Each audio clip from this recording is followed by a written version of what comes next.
মেহেদী হাসান মিরাজের বোলিং দাপটে লিড নিতে ব্যর্থ পাকিস্তান। শুরুতে পাকিস্তানের ব্যাটিং ইনিংসে আলো ছড়ালেও দিনের শেষে ম্যাচের নিয়ন্ত্রণ ছিল পুরোপুরি মেহেদী হাসান মিরাজের হাতেই। নিজের স্পিন জাদুতে একাই গুড়ি দিলেন পাকিস্তানের মিডল অর্ডার, তুলে নিলেন দুর্দান্ত এক ফাইফার।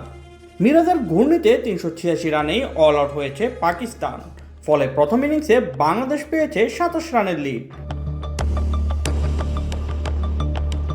তৃতীয় দিনের শুরুতে সুবিধাজনক অবস্থানে ছিল পাকিস্তান। অভিষেক ম্যাচ খেলতে নামা আজান আওয়াইজ দুর্দান্ত ব্যাটিংয়ে তুলে নেন সেঞ্চুরি। দলীয় 210 রানে 103 রান করে তাসকিন আহমেদের বলে ফিরলেও তখনও ম্যাচে ভালোভাবেই ছিল সফরকারীরা। তবে এরপরই দৃশ্যপটে আসেন মেহেদী হাসান মিরাজ। নিজের নিয়ন্ত্রিত বোলিং আর ধারাবাহিক লাইন লেন্থে পাকিস্তানের ব্যাটিং লাইন আপে ধস নামান এই অফ স্পিনার। একে একে ফেরান ইমামুল হক, আবদুল্লাহ ফজল, সাউদ শাকিল, নোমান আলী ও শাহিন শাহ আফ্রিদিকে। পাকিস্তানের ইনিংস গুটিয়ে দেওয়ার পেছনে সবচেয়ে বড় ভূমিকা ছিল মিরাজেরই। 38 ওভার বল করে 102 রান খরচায় 5 উইকেট শিকার করেন মিরাজ।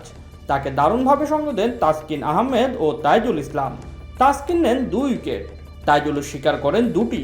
নাহিদ রানার ঝুলিতে যায় 1টি উইকেট। পাকিস্তানের হয়ে অভিষেকে সেঞ্চুরি হাঁকানো আজান করেন 103 রান। এছাড়া আবদুল্লাহ ফজলের 60, মোহাম্মদ রিজওয়ানের 59 ও সালমান আলী আঘার 58 রানের ইনিংসে ভর করে পাকিস্তান পৌঁছে যায় 386 রানে। তবে মিরাজের দুর্দান্ত স্পেল না হলে ইনিংসটা আরও বড় হতে পারত সহজেই। দিনের শেষ বিকেলে দ্বিতীয় ইনিংসে ব্যাট করতে নামে বাংলাদেশ। 27 রানের লিড নিয়ে শুরু করা টাইগাররা কোনো উইকেট না হারিয়ে 7 রান তুলে দিনের খেলা শেষ করে। সাদমান ইসলাম ও মাহমুদুল হাসান জয় অপরাজিত আছেন। চতুর্থ দিনের খেলা শুরু করবে বাংলাদেশ 34 রানের লিড নিয়ে।